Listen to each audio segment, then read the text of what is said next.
ഞാൻ കുറച്ച് നേരത്തേക്ക് ഒരു മെന്റലിസം നിങ്ങളുടെ അടുത്ത് ട്രൈ ചെയ്യാണ്. നിങ്ങളത് സഹകരിക്കണം, മെന്റലിസമായിട്ട് സഹകരിക്കണം. ഇത് ഞാൻ പുറത്ത് 2,500 രൂപ ടിക്കറ്റിന് ചെയ്യുന്നത് നിങ്ങൾക്ക് ഇന്ന് 250 രൂപയ്ക്കാണ് പറ്റിയത്. നിങ്ങളുടെ ഭാഗ്യം. ഹായ് മാഡം, പേര് പറയരുത്, ആളാണ്. ഓക്കെ, ഞാൻ പേര് ഗസ് ചെയ്യാനാണ് ശ്രമിക്കുന്നത്. ഈ മെന്റലിസം എന്ന് പറയുന്നത് ഗസ് ചെയ്യലല്ല. ശരിക്കും പറഞ്ഞു കഴിഞ്ഞാൽ നമുക്ക് ഒരാളുടെ കുറേ കാര്യങ്ങൾ അറിയാൻ പറ്റിക്കഴിഞ്ഞാൽ നമുക്ക് പറയാൻ പറ്റും. ഓക്കെ, അപ്പം ഞാൻ ചോദിക്കുന്ന കുറച്ച് കാര്യങ്ങൾക്ക് ഒരു മറുപടി പറയണം. ഇഷ്ടപ്പെട്ട ഫ്ലവർ ഏതാണ്? ഓക്കെ, അപ്പം നമ്പൂരി നായരാണ്.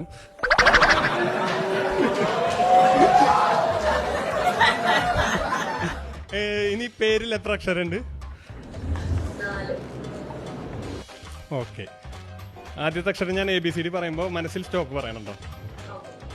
ABCD. Okay okay okay okay. അപ്പൊ അല്ല, കിട്ടി, പക്ഷെ എനിക്ക് കിട്ടി.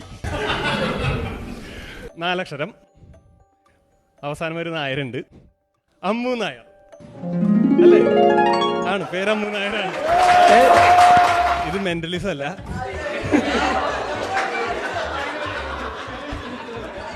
ആള് കൊച്ചിയിലുള്ള ഒരു മോഡലാണ്. കഴിഞ്ഞ 1 വർഷമായിട്ട് ഞാൻ മെസ്സേജ് അയക്കുന്നുണ്ട് ഇൻസ്റ്റാഗ്രാമിൽ.